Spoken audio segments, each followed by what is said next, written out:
अस्सलामु अलैकुम वरहमतुल्लाह। वन अबी मसऊद अल-अंसारी रज़ियल्लाहु तआला अन्हु क़ाल क़ाला रसूलुल्लाह सल्लल्लाहु अलैहि वसल्लम मान दाल्ला अला खैरिन फालाहु मिथलु अजरि फाइलिहि রাওয়াহুল মুসলিম। প্রিয় দিনী ভাই বোন, যে সমস্ত ভাইয়েরা নিয়মিতভাবে সোশ্যাল মিডিয়ায় অন ইসলামিক বিষয় আপলোড করছেন, যেমন গান, সিনেমা, মেয়েদের ছবি ইত্যাদি, তাদের বলছি ভাইয়া, এ দ্বারা তো আপনি পাপ কামাচ্ছেন না তো, এ দ্বারা আপনি পাপ সঞ্চয় করছেন না তো? দেখি একটু পাপ হয় কিনা, একটু দেখেন দেখি। আপনি যে গান বা যে মেয়েটার ছবি আপনি ছাড়লেন, এই গান বা এই মেয়েটার ছবি যদি কেউ দেখে, সে একটা পাপ করলো।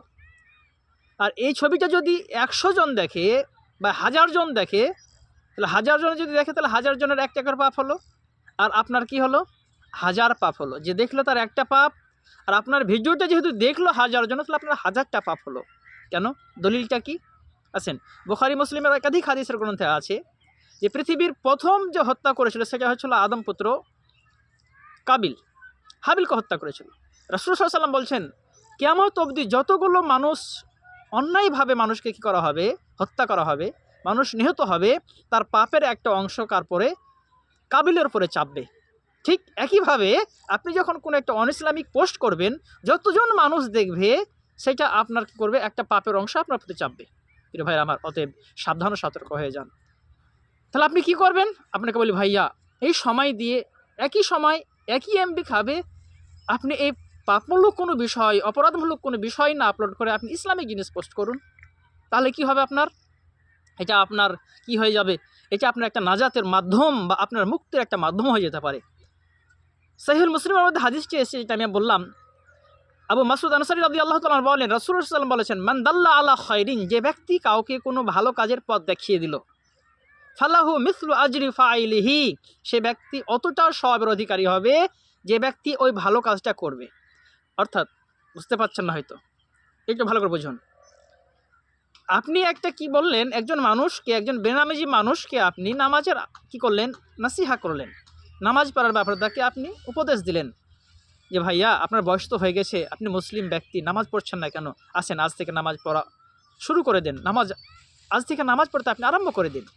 আপনার কথা শুনে যদি এই ব্যক্তিটি কী করে দেয়, নামাজ পড়তে আরম্ভ করে দেয়, ও ব্যক্তি তার অমরণ অবধি যত রাকাত নামাজ পড়বে, যত ওয়াক্ত নামাজ পড়বে, এই নামাজ পড়ে বা এই সালাত আদায় করে যতটা সওয়াবের অধিকারী হবে, আপনি ওই ব্যক্তিকে বলেছেন, আপনার কথা শুনে যেহেতু সে কী হয়েছে, নামাজ স্টার্ট করেছে, আপনি ততটাই সওয়াবের অধিকারী হবেন। তবে যে ব্যক্তি সালাত আদায় করছে, এর কোনো নেকির ঘাটতি হবে না, কারণ আল্লাহর অনেক দয়া।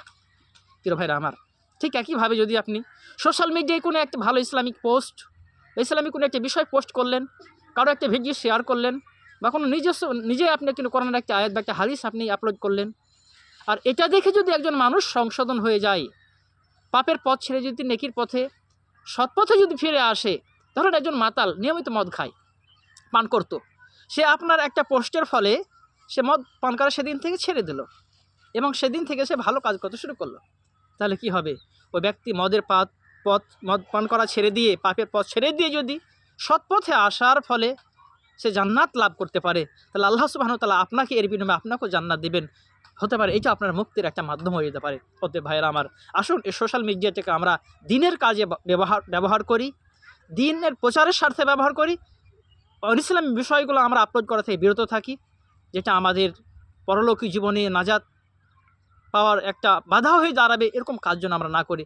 আল্লাহ সুবহানাহু ওয়া তাআলা আমাদের সকলকে দিনের জন্য এবং এই সোশ্যাল মিডিয়াকে দিনের একটা প্রচারের মাধ্যম হিসাবে যেন আল্লাহ ব্যবহার করার তৌফিক দান করুন। আল্লাহুম্মা আমিন। আসসালামু আলাইকুম ওয়া রাহমাতুল্লাহ।